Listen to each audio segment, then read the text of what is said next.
यदा यदा हि धर्मस्य ग्लानिर्भवति भारत अभ्युत्थानमधर्मस्य तदात्मानं सृजाम्यहं परित्राणाय साधूनां विनाशाय च दुष्कृतं धर्मसंस्थापनार्थाय সম্ভবামি যোগে যোগে।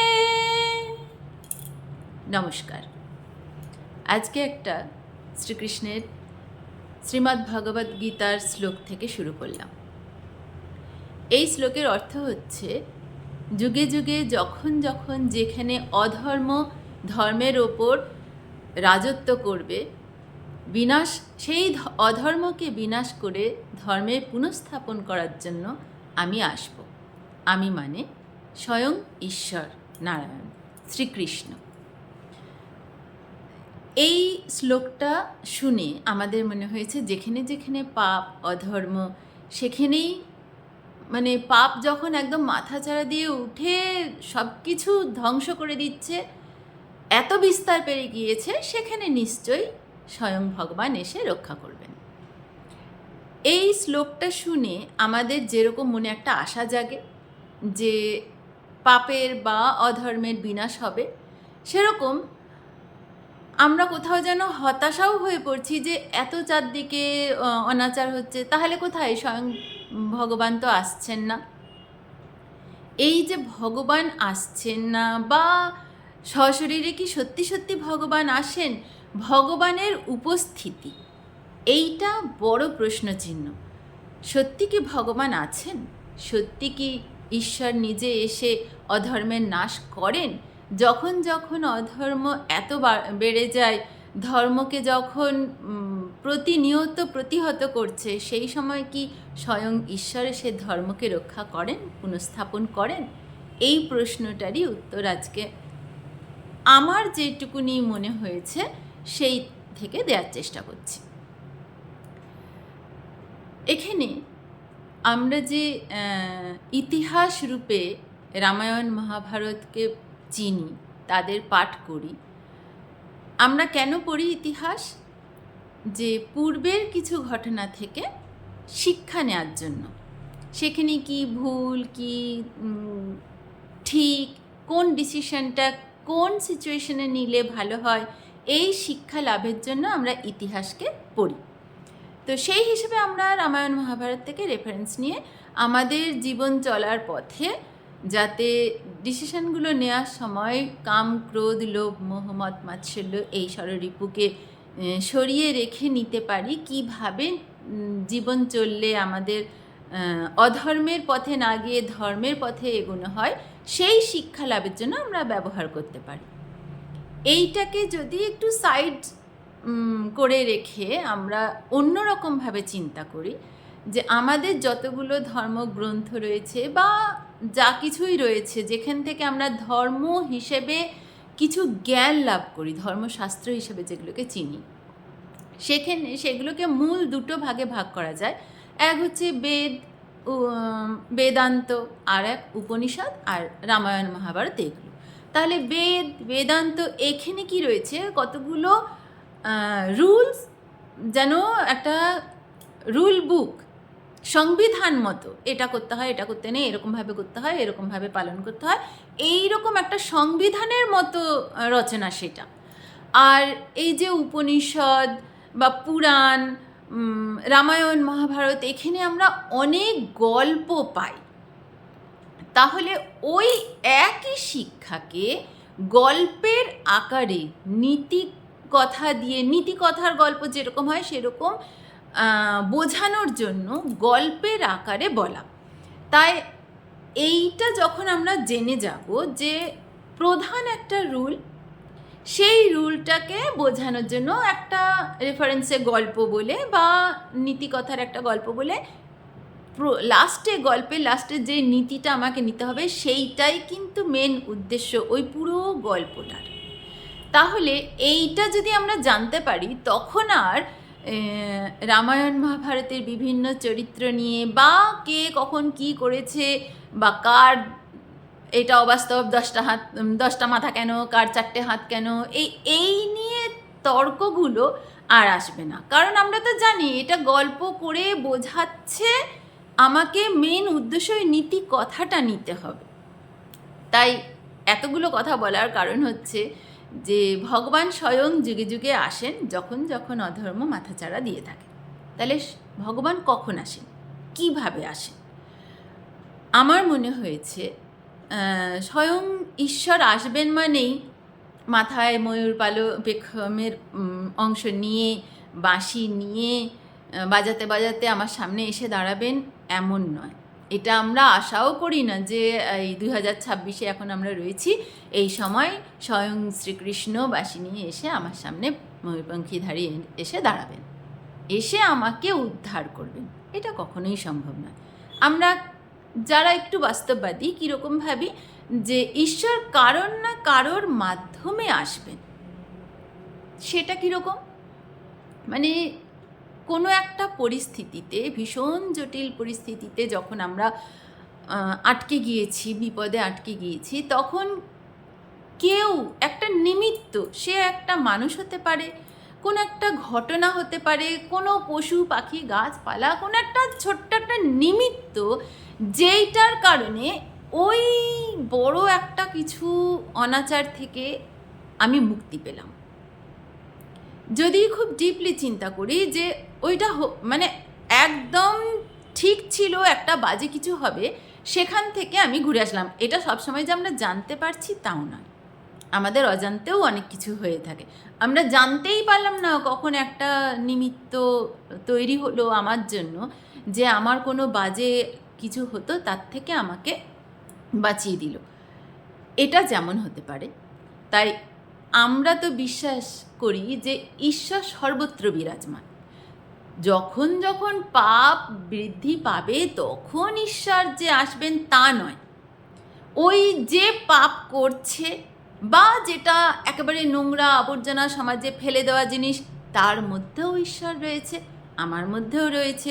সুন্দর ফুল ফুটে রয়েছে, তার মধ্যেও ঈশ্বর রয়েছে। ঈশ্বর তো সর্বত্র বিরাজমান। তাই পাপের অপেক্ষা করে নেই ঈশ্বর।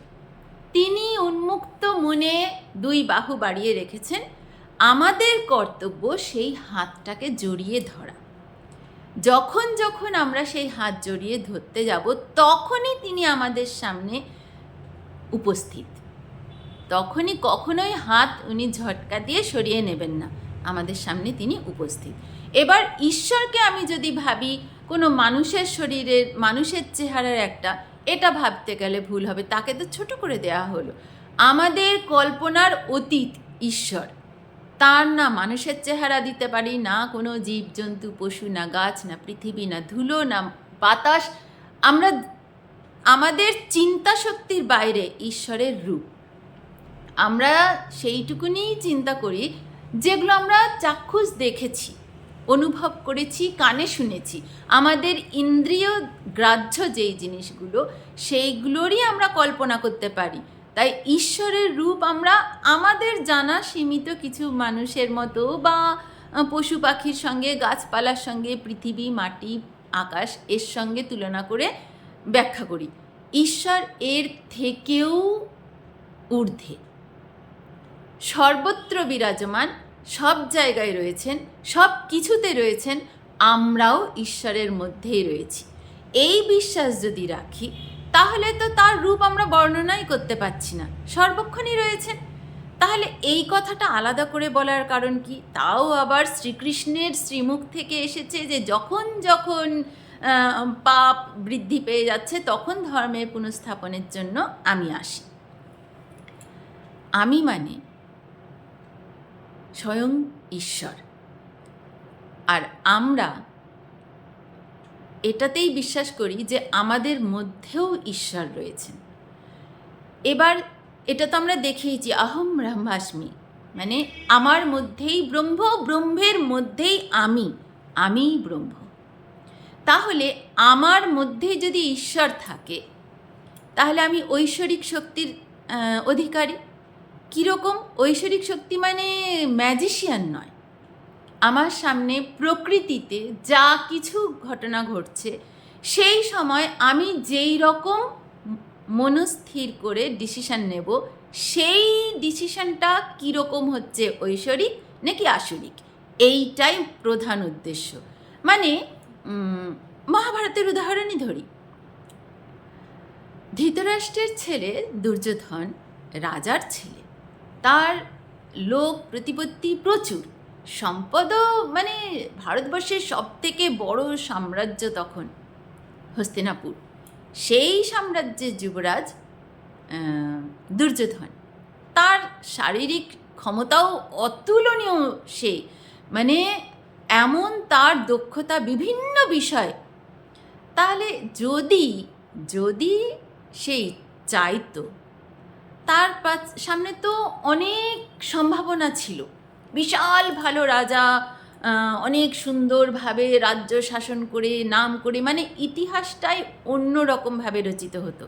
সম্ভাবনাময় তার ভবিষ্যৎ ছিল যখন সে যুবরাজ। কিন্তু সে সেই পথে হাঁটেনি। এবার সেখানেই দেখি অর্জুন, পঞ্চপাণ্ডবের মধ্যেই কিন্তু পাঁচজনেরই একই রকম লাইফস্টাইল, তবু আমি অর্জুনকে বলছি, কারণ বলছি অর্জুন ছোটবেলাতে বাবাকে হারিয়েছে। একে তো বাবা রাজ্য সমস্ত ছেড়ে বনবাসী হয়ে থাকতে শুরু করেছিল বাবা মা সকলের সঙ্গে।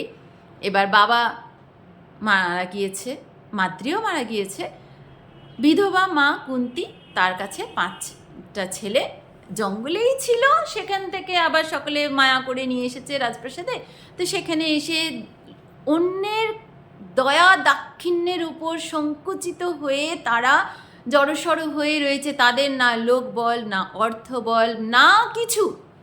তবু যে ঠিক আছে শিক্ষাদান করছে, রাজবাড়ির সব ছেলেরা যাবে, তাই তাদেরকেও পাঠিয়েছে, তাও দয়া করে। সেখানে অর্জুন যা কিছু শিক্ষা অর্জন করেছে সেগুলো গ্রহণ করেছে, আর পথপ্রদর্শক হিসেবে শ্রীকৃষ্ণকে চয়ন করেছে। শ্রীকৃষ্ণ তো উন্মুক্ত হাতে সকলের জন্য ছিল, কিন্তু দুর্যোধন শ্রীকৃষ্ণকে, এখানে শ্রীকৃষ্ণ দুর্যোধনকে চয়ন না করে অর্জুনকে চয়ন করেছে নয়, কিন্তু অর্জুন শ্রীকৃষ্ণকে চয়ন করেছে। আমরা এই মানে ঘটনা পরম্পরায় দেখেছি, যখন যুদ্ধ, কুরুক্ষেত্র যুদ্ধ শুরু হবে তার আগে দুর্যোধন আর অর্জুন দুজনাই গিয়েছে শ্রীকৃষ্ণের কাছে সাহায্য চাইতে। শ্রীকৃষ্ণ অফার দিয়েছে যে কাকে চাই, একদিকে আমি আর একদিকে আমার নারায়ণী সেনা। অর্জুন এক কথায় রাজি হয়েছে, শ্রীকৃষ্ণকে চায়, নারায়ণী সেনা চায় না। দুর্যোধন মনে মনে ভেবেছে বাঁচা গেছে, একা কৃষ্ণ কি করবে, অত বড় নারায়ণী সেনা আমি নেব। দুর্যোধন তো বলতেও পারতেন, না আমারও চায় না নারায়ণী সেনা, আমারও আপনাকেই চাই। এই যে একটা পদক্ষেপ, একটা ডিসিশন, এইটাই আমাদের জীবনের মোড় ঘুরিয়ে দেয়। ওই যে একটা ডিসিশন নিয়েছে, শ্রীকৃষ্ণকে চয়ন করেছে অর্জুন, তার জীবনটা আলাদা হয়ে গিয়েছে। আর দুর্যোধন চয়ন করেছে যে শ্রীকৃষ্ণকে চায় না। তাহলে ঈশ্বরের হাত আমরা ধরব কি না, এটা আমাদের ওপর ছেড়ে দিয়েছেন স্বয়ং ঈশ্বর। যখন যখন অধর্ম হবে, কোনো কিছু পরিস্থিতি একদিনে হঠাৎ করে হয় না, অনেক দিন ধরে সেইটা পুঞ্জীভূত হতে থাকে। একটা হঠাৎ করে কোনো ঘটনা, অ্যাক্সিডেন্ট নয় যে একটা গাড়ি এসে ধাক্কা মেরে দিল। সেই দুটো গাড়ি যদি এরকমও ধরি, দুটো গাড়ি দুদিক থেকে তাদের যাত্রা শুরু করেছে নানা রকম, একজন হয়তো গান শুনতে শুনতে আসছে, একজন নেশা করে চালাচ্ছে। এই যে প্রিপারেশন হচ্ছে ওই অ্যাক্সিডেন্টের, এই প্রিপারেশনটা, এটা তো ছোট একটা অ্যাক্সিডেন্টের কথা বললাম, বড় কোনো ঘটনা, সংঘর্ষ, জীবনে যুদ্ধ বা অন্য কিছু এরকম কুরুক্ষেত্র যুদ্ধের মতো, এটা অনেক দিন ধরে প্রিপেয়ার হয় একটা ঘটনা। এবার হয়ে হয়ে যখন একদম চূড়ান্ত অবস্থা হয়, তার মানে কি, যখন যখন অধর্ম ধর্মের উপর রাজত্ব করার মতো বেড়ে যায়, যদা যদা হি ধর্মস্য গ্লানির্ভবতি ভারত, সারা ভূভারতে গ্লানির শিকার হয় ধর্ম যখন, এইটা একদিনে নয়, তখনই ওই যে একটা সিচুয়েশন তৈরি হলো, তখন আমি মানে সমস্ত জীবকুলের প্রত্যেকটা প্রাণী সে নিজের মনে নিজের ঈশ্বরকে জাগিয়ে ঈশ্বরের দেখানো পথ যদি অনুসরণ করি, তখন ধর্মের উপর জয় হয়। মানে ঈশ্বর আমার সামনে এসে দাঁড়াবেন না, ঈশ্বর আমার মধ্যে থাকতে হবে। এখানে শ্রী শ্রী ঠাকুর অনুকূলচন্দ্রের একটা বাণী মনে পড়ছে, তোমার ঠাকুরত্ব না জাগলে কেহ তোমার ঠাকুরও নয়, কেন্দ্রও নয়, ফাঁকি দিলেই পেতে হবে তা। মানে আমার ঠাকুরত্ব জাগাতে হবে। ঠাকুরত্ব মানে ঈশ্বরত্ব। আমাকে ঈশ্বর প্রাপ্তি করতে হবে, আমার ভিতরের ঈশ্বরকে জাগাতে হবে, তাহলেই আমার ঈশ্বর প্রাপ্তি। এছাড়া আমার সামনে আরেকজনকেও ঈশ্বর বা ঠাকুর বা দেবতা আলাদা কেউ নেই, আমার মধ্যে আছে একজন, যে কোনো প্রাণী, যে কোনো পশু পাখি মানুষ, প্রত্যেকের মধ্যে ঈশ্বর আছে, আমরা মুখেই বলি। কিন্তু যখন মনে প্রাণে বিশ্বাস করব যে আমার মধ্যে ঈশ্বর আছে, এবার সেইটার প্রমাণ কিভাবে দেব? আমি আমার আচরণ দিয়ে। যে কোনো সিচুয়েশন, প্রকৃতি চলছে, নিজের ছন্দে চলছে, সেইখানে চলতে গিয়ে যেই সিচুয়েশনগুলো আমার সামনে এসে পড়বে, সেটাতে আমি রিয়্যাক্ট কীরকম করছি। শ্রীকৃষ্ণের মতো আমি নিজেকে অর্জুনের মতো মনে করে, শ্রীকৃষ্ণকে নিজের বন্ধু মনে করে তার প্রত্যেকটা কথাকে ফলো করছি, নাকি দুর্যোধনের মতো শকুনি কর্ণের কথা ফলো করে চলছি। কর্ণ লোভ দেখাচ্ছে, তুমি লড়ে যাও বন্ধু, আমি সঙ্গে আছি। দুর্যোধন লোভ দেখছে, লোভ সে পাচ্ছে, হ্যাঁ আমার সঙ্গে তো কর্ণ রয়েছে, কনফিডেন্স এইটাই, নিজের ওপর নয়। শকুনি বলছে তোমার এটা অধিকার, তুমি কেন ছাড়বে? দুর্যোধন সেই কথা শুনছে। আর শ্রীকৃষ্ণ অর্জুনকে বলছে, তোমার কিন্তু সামনে সব আত্মীয় পরিজন, এদেরকে ছাড়তে হবে, ধর্মের পথে চলতে হবে। এই পথে চললে কিন্তু তোমার এত কিছু ছাড়তে হবে, এত কষ্ট সহ্য করতে হবে। অর্জুন সেই কথা শুনছে। তাহলে শ্রীকৃষ্ণ যখন বলছে অর্থ মান যশ এইগুলোর জন্য নয়, নিজের নয়, দেশের মঙ্গলের জন্য, তুমি রাজ পরিবারে জন্মেছ, তোমার রাজ ধর্ম, ক্ষত্রিয় ধর্ম পালন করতে গিয়ে, ভারতবর্ষকে রক্ষা করতে গিয়ে তোমার নিজের পরিত্যাগ করতে হবে। অর্জুন সেই কথা শুনছে। তাহলে যে এই রকম ধর্ম কাকে বলে, যে ধারণ করে রাখছে, শুধু নিজেকে ক্ষুদ্র স্বার্থকে নয়, এত বড় সমাজটাকে ধারণ করে রাখছে, তার মঙ্গলের জন্য শ্রীকৃষ্ণ যা কিছু বলছেন অর্জুন তাই শুনে নিচ্ছে, একেবারে চোখ বুজে। প্রথমে দ্বিধা হচ্ছে যে আমার সামনে তো দাঁড়িয়ে রয়েছে আমারই বাবা, কাকা, দাদা, ভাই, বন্ধু, পুত্র সমান যারা, তারা, এদের সঙ্গে লড়বো, এরা তো আমার পরিবার, এদের সঙ্গে লড়বো। মনে একটুখানি দোলাচাল হচ্ছে। শ্রীকৃষ্ণ বোঝাচ্ছেন যে তোমার সামনে যে দাঁড়িয়ে রয়েছে সে তোমার বন্ধু কি করে হতে পারে, যে রণক্ষেত্রে তোমার সামনে দাঁড়িয়ে রয়েছে। তুমি দেখো না যে এরা কারা। এই একটা জন্মে আমি তোমাকে যেরকম জ্ঞান দিচ্ছি, বিভীষণকে আমি বহু যুগ আগে, বহু জন্ম আগে মানে সূর্যদেবকে জ্ঞান দিয়েছে। এই যে বহু জন্ম, মানে শ্রীকৃষ্ণের বহু জন্ম হয়েছে। কখনো তিনি সূর্যদেবকে জ্ঞান দিয়েছেন, কখনো অর্জুনকে দিয়েছেন, কখনো আমাদের দিচ্ছেন। জন্ম মানে রক্ত মাংসের শরীর নিয়ে জন্মেছেন তা নয়। যখন যখন যেই প্রাণ পৃথিবীতে জন্মেছে, তার মধ্যেই একটা অংশ ঈশ্বরের জন্ম হয়েছে। আমরা যখনই কোনো কাজ করতে যাই, ভিতর থেকে যদি বলে এই কাজটা ঠিক হচ্ছে, একবারের জন্য যদি, এক লহমার জন্য যদি একটু থেমে চিন্তা করি, আমি রাগের বশে এরকম করছি না তো, বা জেদের বশে করছি না তো, বা কাউকে হিংসা করে আমি এমন ডিসিশন নিচ্ছি না তো, যেই একটা সেকেন্ডের জন্য আমার মনে এই কথাটা এসছে, সেইটাই ঈশ্বরের উপস্থিতি। আর তখন যদি আমি নিজেকে সংবরণ করে আটকে যাই, অন্য কিছু পথ অবলম্বন করা যায় কিনা চিন্তা করি, তখনই ধর্মের পুনঃস্থাপন হয়। আর যদি সেই চিন্তাটাকে আমি বলি না না, জেদের বসে বলি না আমি ভুল হতেই পারি না, আমি কখনো কোনো অন্যায় করতেই পারিনি, আমি কখনো ভুল হতেই পারি না, আমার সামনের প্রতিপক্ষ যে সেই সবসময় অন্যায় করছে, আমার রাগ জেদ আক্রোশ যা আছে এটা জাস্টিফাই, এইটা হওয়া উচিত যখন ভাবছি, তখনই আমার মধ্যে দুর্যোধনের মতো অসুর বৃত্তি জাগরণ হচ্ছে। মানে আমার ভিতরে ঈশ্বরকে আমি শুইয়ে দিলাম, দাবিয়ে দিলাম, অসুর বৃত্তিকে জাগিয়ে দিলাম, তখনই অধর্ম মাথা চাড়া দিয়ে উঠল। তাহলে আমাদের মধ্যেই ঈশ্বর আসতে পারেন বা অসুর আসতে পারেন, সেটা আমাদের উপর নির্ভর করে। স্বয়ং ঈশ্বর এসে আমার মাথা ধরে ঝাঁকিয়ে বুঝিয়ে দেবেন না যে এই রকম পথে চলো, এই রকম করো। তিনি প্ল্যান বলেছেন, দুটো পথ রয়েছে, এখানে গেলে এটা হবে, ওখানে গেলে ওটা হবে, দূরবর্তী কি রয়েছে ফল সেটাও বলে দিচ্ছেন, রাস্তায় যেতে গিয়ে কি কি পায়ে কাঁটা ফুটবে সেটাও বলে দিচ্ছেন। এবার তোমার ওপর ছেড়ে দিচ্ছেন, তুমি কোন পথে চলবে। ওই দূরবর্তী যেখানে মোক্ষ লাভ হবে সেখানে, নাকি এই সাময়িক অর্থ পাবো, মান যশ পাবো এখানে, এই চয়নটা নিজেকে করতে হবে। ক্ষুদ্র দৃষ্টি সম্পন্ন হব নাকি ঊর্ধ্ব দৃষ্টি সম্পন্ন হব, এই ডিসিশনটা যেদিন আমি নিতে পারবো সেদিন আমার মধ্যে পরিষ্কার ঈশ্বরের উপস্থিতি বা অসুরের উপস্থিতি। এইটুকুনি যদি আমরা মনে রাখতে পারি, তাহলে ঈশ্বরকে বাইরে কোথাও খুঁজতে হবে না, কোনো মন্দিরে যেতে হবে না, মসজিদে যেতে হবে না, আমার মধ্যে ঈশ্বরকে পাবো। ধন্যবাদ।